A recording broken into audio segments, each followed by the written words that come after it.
ಎಲ್ರಿಗೂ ನಮಸ್ಕಾರ. Welcome back to my YouTube channel Meenashivu. ಇವತ್ತು ನಾನೊಂದು ಕಾನ್ಸೆಪ್ಟನ್ನು ತೊಗೊಂಡು ಬಂದಿದ್ದೀನಿ. ಅದೇ ಮ್ಯಾನಿಫೆಸ್ಟೇಷನ್. ಮ್ಯಾನಿಫೆಸ್ಟೇಷನ್ ಅಂದರೆ ಪರ್ಟಿಕ್ಯುಲರ್ ಆಗಿ ನಮ್ಮ ಒಂದು ಡ್ರೀಮ್ ಜಾಬನ್ನು ಪಡ್ಕೊಳ್ಳಿಕ್ಕೆ ನಾವು ಮ್ಯಾನಿಫೆಸ್ಟೇಷನನ್ನು ಯಾವ ರೀತಿ ಮಾಡಬೇಕು, ಯಾವ ರೀತಿಯಾಗಿ ವಿಜುವಲೈಸೇಷನನ್ನು ಮಾಡಬೇಕು. ಮ್ಯಾನಿಫೆಸ್ಟೇಷನ್ ಜಾಬಿಗೋಸ್ಕರ ಮಾಡುವಂಥದ್ದು ಎರಡು ರೀತಿ ಇರುತ್ತೆ.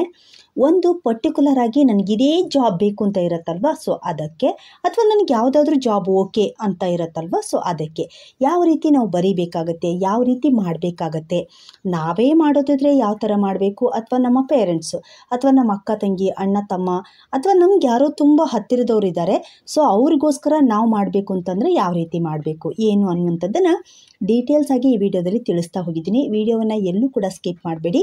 ನಿಮ್ಮ ಒಂದು ಕನಸಿನ ಒಂದು ಹುದ್ದೆ, ನಿಮ್ಮ ಕನಸಿನ ಯಾವುದಾದ್ರೂ ಒಂದು ಕೆಲಸ ಮಾಡಬೇಕು ಅಂತ ನೀವು ಬಯಸಿದ್ರಿ ಅಂತಂದರೆ ನೀವು ಮ್ಯಾನಿಫೆಸ್ಟೇಷನನ್ನು ಇವತ್ತಿಂದನೇ ಬರೆಯೋಕ್ಕೆ ಸ್ಟಾರ್ಟ್ ಮಾಡಿ. ಇದಕ್ಕೆ ಯಾವುದೇ ಥರದ ವಾರ ತಿಥಿ ಇಂಥ ದಿನದಿಂದನೇ ಸ್ಟಾರ್ಟ್ ಮಾಡಬೇಕು ಅಂತ ಇಲ್ಲ. ಸೊ ಯಾವಾಗ ನಿಮಗೆ ಈ ವಿಡಿಯೋ ನೋಡ್ತೀರಾ ಆವಾಗಿಂದನೇ ನೀವು ಇದನ್ನು ಬರೀಲಿಕ್ಕೆ ಸ್ಟಾರ್ಟ್ ಮಾಡ್ಕೊಳ್ಳಿ. ಓಕೆನಾ? ಪರ್ಟಿಕ್ಯುಲರ್ ಆಗಿ ನನ್ನ ಜಾಬಿಗೆ ಸಂಬಂಧಪಟ್ಟಾಗೆ ಯಾಕೆ ವಿಡಿಯೋ ಮಾಡ್ತಾ ಇದ್ದೀನಿ ಅಂತಂದರೆ, ಮೊನ್ನೆ ನಾನು 555 ಮ್ಯಾನಿಫೆಸ್ಟೇಷನ್ ಬಗ್ಗೆ ಹೇಳಿದಾಗ ಸುಮಾರು ಒಂದು ವಿಷಯವನ್ನು ಯಾವ ರೀತಿ ಬರ್ಕೊಳ್ಳೋದು ಏನು ಅನ್ನುವಂಥದ್ದನ್ನು ನಾನು ಹೇಳಿದ್ದೆ, ಕೂಡ ತೋರಿಸಿದ್ದೆ. ಹಾಗೆಯೇ ನನ್ನ ಒಂದು ವಿಶ್ ಯಾವ ಥರ ಫುಲ್ ಆಯಿತು ಅನ್ನೋದನ್ನು ಕೂಡ ನಾನು ಹೇಳಿದ್ದೆ. ಆ ಸಮಯದಲ್ಲಿ ಆ ವಿಡಿಯೋವನ್ನು ನೋಡಿದಂಥವರು ಸಾಕಷ್ಟು ಜನ ನಾವು ಪರ್ಟಿಕ್ಯುಲರ್ ಆಗಿ ಬ್ಯಾಂಕಿಗೆ ಅಪ್ಲೈ ಮಾಡಬೇಕು ಅಂತಂದರೆ, ಬ್ಯಾಂಕ್ ಜಾಬನ್ನು ಪಡ್ಕೋಬೇಕು ಅಂತಂದರೆ ಯಾವ ರೀತಿ ಬರೀಬೇಕು, PSI ಜಾಬಿಗೆ ಅಥವಾ ಟೀಚರ್ ಜಾಬಿಗೆ, ಈ ಥರ ಸಾಕಷ್ಟು ಕಮೆಂಟ್ಗಳು ಬಂದಿದ್ದಾವೆ.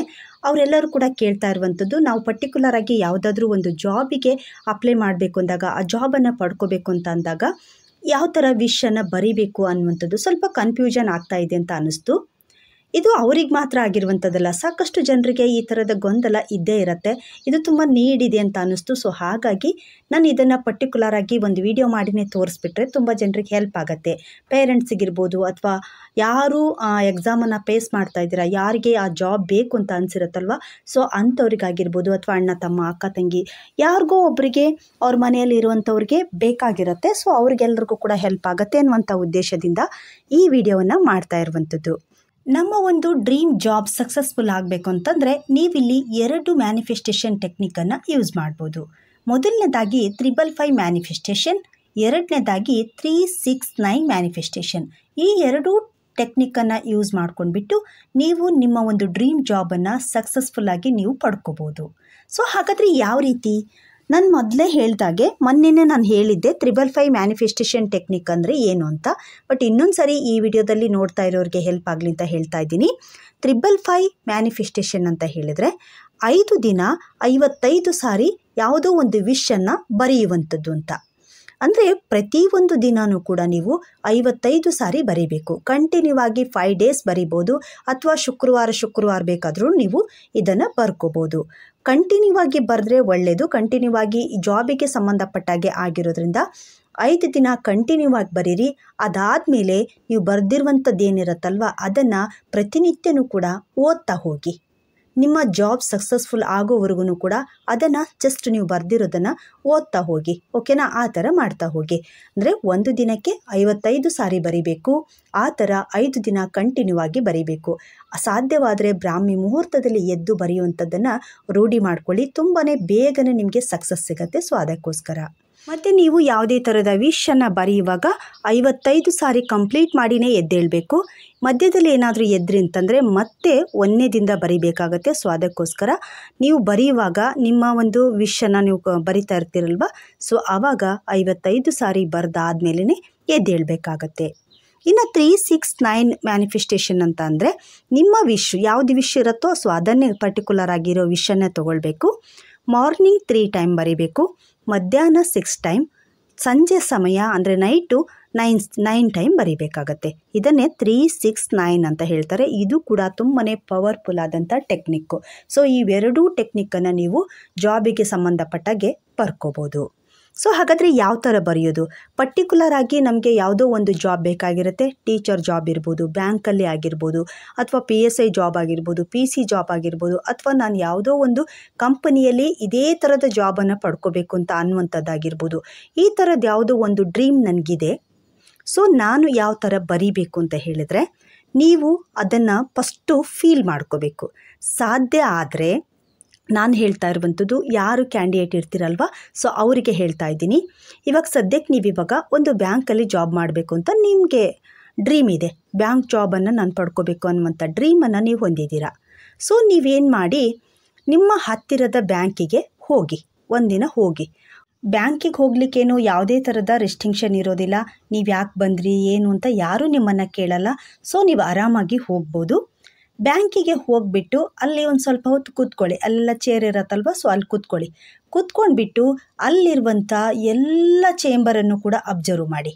ನಿಮಗೆ ಯಾವ ಹುದ್ದೆ ಬೇಕಲ್ವಾ, ನಿಮಗೆ ಯಾವ ಹುದ್ದೆ ಬೇಕು ಅಂತ ಅನಿಸಿರತ್ತಲ್ವ, ಆ ಹುದ್ದೆಯ ಒಂದು ಚೇಂಬರ್ ಇರುತ್ತೆ. ಸೊ ಅದನ್ನು ನೋಡ್ಕೊಳ್ಳಿ, ಇಮ್ಯಾಜಿನೇಷನ್ ಮಾಡ್ಕೊಳ್ಳಿ. ನೀವು ಅಲ್ಲಿ ಕೂತ್ಕೊಂಡಿದ್ದೀರಾ, ವರ್ಕ್ ಮಾಡ್ತಾ ಇದ್ದೀರಾ, ನೀವು ಬ್ಯಾಂಕಿನ ಒಳಗಡೆ ಎಲ್ಲ ಅಡ್ಡಾಡ್ತಾ ಇದ್ದೀರಾ.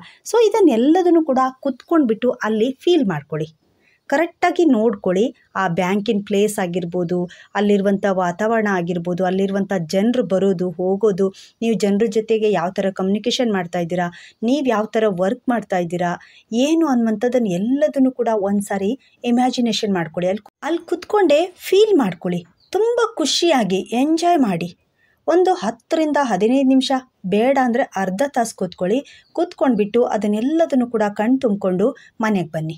ಮನೆಗೆ ಬಂದಾದಮೇಲೆ ಆ ಪಿಕ್ಚರ್ ನಿಮ್ಮಲ್ಲಿ ಸಂಪೂರ್ಣವಾಗಿ ಹಾಗೇ ಇರುತ್ತೆ. ಮನೆಗೆ ಬಂದ ತಕ್ಷಣ ಮತ್ತೊಂದು ಸರಿ ನೀವೇನು ಮಾಡಿ, ಅದನ್ನು ಸಂಪೂರ್ಣವಾಗಿ ಇಮ್ಯಾಜಿನೇಷನ್ ಮಾಡ್ಕೊಳ್ಳಿ, ವಿಜುವಲೈಸೇಷನನ್ನು ಮಾಡ್ಕೊಳ್ಳಿ. ವಿಜುವಲೈಸೇಷನನ್ನು ಮಾಡಿಕೊಂಡಾಗ ನಿಮ್ಮ ಮನಸ್ಸಿಗೆ ತುಂಬ ಅಂದರೆ ತುಂಬಾ ಖುಷಿ ಕೊಡ್ತಾ ಇರುತ್ತೆ. ಇದು ನಾನು ಬ್ಯಾಂಕಿಗೆ ಅಷ್ಟೇ ಹೇಳ್ತಾ ಇರುವಂಥದ್ದಲ್ಲ. ನಿಮಗೆ ನಿಮ್ಮ ಡ್ರೀಮ್ ಜಾಬ್ ಯಾವುದಿರುತ್ತೋ ಅದು. ನೀವು ಇವಾಗ PSI ಆಗಬೇಕು ಅಂತಿದ್ದೀರಾ.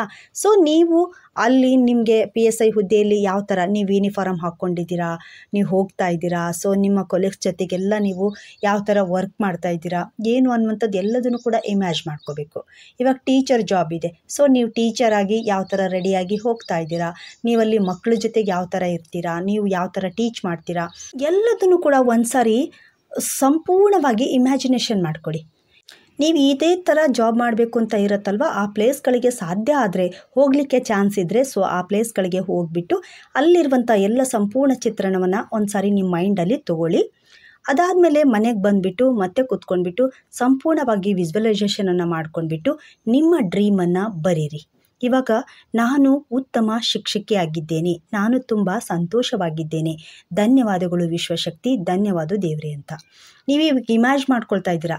ನಾನೊಬ್ಬರು ಟೀಚರ್ ಆಗಿದ್ದೀನಿ, ನಾನು ಟೀಚರ್ ಆಗಿಬಿಟ್ಟು ಅಲ್ಲಿ ಉತ್ತಮವಾದಂಥ ಶಿಕ್ಷಕಿ ಅಂತ ಅನ್ಸ್ಕೊಳ್ತಾ ಇದ್ದೀನಿ. ನಾನಿವಾಗ ಒಳ್ಳೆ ಥರದಿಂದ ಟೀಚ್ ಮಾಡ್ತಾ ಇದ್ದೀನಿ, ನನ್ನ ಮಕ್ಕಳ ಜೊತೆಗೆ ತುಂಬ ಚೆನ್ನಾಗಿದ್ದೀನಿ, ನಾನು ತುಂಬ ಸಂತೋಷವಾಗಿದ್ದೀನಿ ಅಂತ ಇಮ್ಯಾಜಿನೇಷನ್ ಮಾಡ್ಕೊಳ್ತಾ ಇದ್ದೀರಾ. ಸೇಮ್ ಅದನ್ನೇ ನೀವು ಇಲ್ಲಿ ಬರಿತಾ ಇದ್ದೀರಾ. ನೀವು ಇವಾಗ PSI ಆಗಿದ್ದೀರಾ. PSI ಆಗಿಬಿಟ್ಟು ನಾನಿವಾಗ ತುಂಬ ಚೆನ್ನಾಗಿ ಇದ್ದೀನಿ, ನಾನು ತುಂಬ ಸಂತೋಷವಾಗಿದ್ದೀನಿ, ನಾನು ತುಂಬ ಚೆನ್ನಾಗಿ ವರ್ಕ್ ಮಾಡ್ತಾ ಇದ್ದೀನಿ ಅಂತ ನೀವು ಫೀಲ್ ಮಾಡ್ಕೊಳ್ತಾ ಇದ್ದೀರಾ. ಸೊ ಅದನ್ನೇ ನೀವು ಬರೀಬೇಕು. ನಾನು PSI ಹುದ್ದೆಯನ್ನು ಪಡೆದುಕೊಂಡಿದ್ದೇನೆ, ನಾನು ತುಂಬ ಸಂತೋಷವಾಗಿದ್ದೇನೆ, ಧನ್ಯವಾದಗಳು ವಿಶ್ವಶಕ್ತಿ, ಧನ್ಯವಾದಗಳು ದೇವ್ರೆ ಅಂತ. ಸೊ ಇದನ್ನು ನೀವು ಈ ಥರ ನಿಮ್ಗೆ ಯಾವ ಜಾಬ್ ಬೇಕಲ್ವ ಆ ಥರದ ಜಾಬಿಗೆ ಸಂಬಂಧಪಟ್ಟಾಗೆ ನೀವು ಈ ಥರ ಬರ್ಕೋಬೇಕಾಗತ್ತೆ. ಈ ಥರ ಬರೆದ್ರಿ ಅಂತ ಹೇಳಿದರೆ ನಿಮ್ಮ ಒಂದು ಸಬ್ಕಾನ್ಷಿಯಸ್ ಮೈಂಡಲ್ಲಿ ಪದೇ ಪದೇ ಹೋಗಿ ಅದು ಕೂತ್ಕೊಳ್ಳಿಕ್ಕೆ ಸ್ಟಾರ್ಟ್ ಆಗುತ್ತೆ. ನಮ್ಮ ಒಂದು ಮೈಂಡ್, ನಮ್ಮ ಸಬ್ಕಾನ್ಷಿಯಸ್ ಮೈಂಡ್ ಅನ್ನುವಂಥದ್ದು ಒಂದು ಸ್ಪಂಜ್ ಇದ್ದಾಗೆ. ಆ ಸ್ಪಂಜಿಗೆ ನೀವು ಏನಾದರೂ ನೀರನ್ನು ಹಾಕಿದ್ರಿ ಅಂತಂದರೆ ಅದು ಹೇಗೆ ಹಿಡ್ಕೊಳ್ಳುತ್ತೆ ನೋಡಿ, ಹಾಗೆ ನಮ್ಮ ಒಂದು ಸಬ್ಕಾನ್ಷಿಯಸ್ ಮೈಂಡಿಗೆ ಇಮ್ಯಾಜಿನೇಷನ್ ಯಾವುದು, ಇದು ರಿಯಲ್ ಆಗಿ ಯಾವುದು ಅನ್ನುವಂಥದ್ದು ಗೊತ್ತಾಗಲ್ಲ. ನೀವು ಏನನ್ನು ಅದಕ್ಕೆ ಹಾಕ್ತಿರೋ ಅದನ್ನು ಅದು ಹಿಡ್ಕೊಳ್ಳುತ್ತೆ. ಸ್ಪಂಜ್ ಥರ ಅದೆಲ್ಲದನ್ನು ಕೂಡ ಹಿಡ್ಕೊಳ್ಳೋಕೆ ಸ್ಟಾರ್ಟ್ ಮಾಡುತ್ತೆ. ಸೊ ಅದಕ್ಕೋಸ್ಕರ ನೀವು ಇಮ್ಯಾಜಿನೇಷನನ್ನು ಜಾಸ್ತಿ ಮಾಡ್ಕೊಂಡ್ಬಿಟ್ಟು ಅದರಲ್ಲಿ ನೀವು ಇನ್ವಾಲ್ವ್ಮೆಂಟ್ ಆದ್ರಿ ಅಂತ ಅಂದರೆ ಅದು ಬೇಗನೆ ಅಟ್ರಾಕ್ಟ್ ಮಾಡ್ಕೊಳ್ಳೋಕ್ಕೆ ಸ್ಟಾರ್ಟ್ ಮಾಡುತ್ತೆ. ಅದೇ ನಿಜ ಅಂತ ನಂಬಲಿಕ್ಕೆ ಸ್ಟಾರ್ಟ್ ಮಾಡುತ್ತೆ. ಅದು ಬೇಗನೆ ಕಾರ್ಯಗತ ಆಗಲಿಕ್ಕೂ ಕೂಡ ನಿಮಗೆ ಹೆಲ್ಪ್ ಮಾಡುತ್ತೆ. ಅಂದರೆ ನೀವೇನು ಮಾಡಬೇಕಲ್ವ ಅದಕ್ಕೆಲ್ಲದಕ್ಕೂ ಕೂಡ ದಾರಿ ತೋರಿಸ್ತಾ ಹೋಗುತ್ತೆ. ಸೊ ಸಿಂಪಲ್, ನೀವು ಇಮ್ಯಾಜಿನೇಷನನ್ನು ಮಾಡ್ಕೊಳ್ಳೋದನ್ನು ಫಸ್ಟ್ ಮಾಡಬೇಕು. ನಂತರ ಇಮ್ಯಾಜಿನೇಷನ್ ಮಾಡ್ಕೊಂಡ್ಬಿಟ್ಟು ವಿಜುವಲೈಸೇಷನನ್ನು ಬರೀಬೇಕು. ನೆಕ್ಸ್ಟು ನನಗೆ ಪರ್ಟಿಕ್ಯುಲರ್ ಜಾಬ್ ಅಲ್ಲ, ನನಗೆ ಯಾವುದೋ ಒಂದು ಲೈಫನ್ನು ಲೀಡ್ ಮಾಡಲಿಕ್ಕೆ ಒಂದು ಜಾಬಿನ ಅವಶ್ಯಕತೆ ಇದೆ. ಸೊ ಆ ಜಾಬನ್ನು ನಾನು ಪಡ್ಕೋಬೇಕು. ಅದು ಯಾವುದಾದ್ರೂ ಸರಿ, ಇದೇ ಜಾಬ್ ಅಂತ ಇಲ್ಲ, ಯಾವುದೋ ಒಂದು ಪ್ರೈವೇಟೋ ಗೌರ್ಮೆಂಟೋ ಅದರಲ್ಲಿ ನನಗೆ ಜಾಬ್ ಸಿಗಬೇಕು ಅನ್ನುವಂಥ ಒಂದಿಷ್ಟು ಯೋಚನೆ ಕೆಲವೊಬ್ರದ್ದು ಇರುತ್ತೆ. ಸೊ ಅಂಥವ್ರು ಏನು ಮಾಡ್ಬೋದು ಅಂತ ಹೇಳಿದರೆ, ನನಗೆ ಕೆಲಸ ಸಿಕ್ಕಿದೆ, ನಾನು ಇದರಿಂದ ತುಂಬ ಸಂತೋಷವಾಗಿದ್ದೇನೆ, ಧನ್ಯವಾದಗಳು ವಿಶ್ವಶಕ್ತಿ, ಧನ್ಯವಾದಗಳು ದೇವ್ರೆ ಅದು ಯಾವ ಕೆಲಸ ಅಂತ ಗೊತ್ತಿಲ್ಲ ನನಗೆ. ಒಟ್ಟು ನನಗೆ ಕೆಲಸ ಸಿಕ್ಕಿದೆ. ಆ ಕೆಲಸದಿಂದ ನಾನು ಒಳ್ಳೆ ಸಂಪಾದನೆಯನ್ನು ಮಾಡ್ತಾಯಿದ್ದೀನಿ. ಅದು ತುಂಬ ಎಂಜಾಯ್ ಮಾಡ್ತಾಯಿದ್ದೀನಿ. ನಾನು ಎಲ್ಲರ ಜೊತೆನೂ ಕೂಡ ತುಂಬ ಸಂತೋಷವಾಗಿದ್ದೀನಿ. ಈ ಥರ ಎಲ್ಲ ನೀವು ಇಮ್ಯಾಜಿನೇಷನ್ ಮಾಡ್ಕೋಬೇಕು. ನಾನು ಒಂದು ಕೆಲಸ ಪಡ್ಕೊಂಡ್ಮೇಲೆ ನಾನು ಫೈನಾನ್ಸಿಯಲಿ ತುಂಬ ಫಿಟ್ ಆಗಿದ್ದೀನಿ. ನನ್ನ ಮನೆಯಲ್ಲಿ ನಾನು ಎಲ್ಲರೂ ಕೂಡ ತುಂಬ ಚೆನ್ನಾಗಿ ನೋಡ್ಕೊಳ್ತಾ ಇದ್ದೀನಿ. ನನ್ನ ಫ್ಯಾಮಿಲಿಯಲ್ಲಿ ನಾನು ತುಂಬ ಸಂತೋಷವಾಗಿದ್ದೀನಿ. ಈ ಥರ ಎಲ್ಲ ಇಮ್ಯಾಜಿನೇಷನನ್ನು ಮಾಡ್ಕೋಬೇಕು. ಇಮ್ಯಾಜಿನೇಷನನ್ನು ಮಾಡ್ಕೊಂಡ್ಬಿಟ್ಟು ನಿಮ್ಮ ಒಂದು ವಿಜುವಲೈಸೇಷನನ್ನು ಬರೀಬೇಕು. ನನಗೆ ಕೆಲಸ ಸಿಕ್ಕಿದೆ, ನಾನು ತುಂಬ ಸಂತೋಷವಾಗಿದ್ದೇನೆ, ಧನ್ಯವಾದಗಳು ವಿಶ್ವಶಕ್ತಿ, ಧನ್ಯವಾದಗಳು ದೇವರೇ ಅಂತ ನೀವು ಬರೀಬೇಕಾಗತ್ತೆ. ಹಾಗೆ ನೀವು ಯಾವುದೇ ಒಂದು ವಿಷನ್ನು ಬರೀರಿ.